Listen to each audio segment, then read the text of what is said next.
Benim gönlü yaralı aşık inem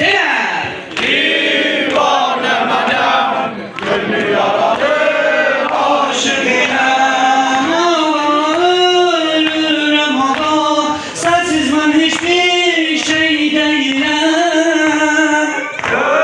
ölürüm ama sensiz ben hiçbir şey değilim sen benim kitabım sen benim inancım bu dünyadan göçende giderim yine Hüseyin'e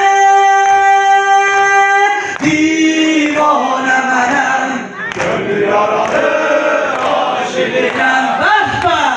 divane benim gönlü yaralı aşıkinem sensiz beni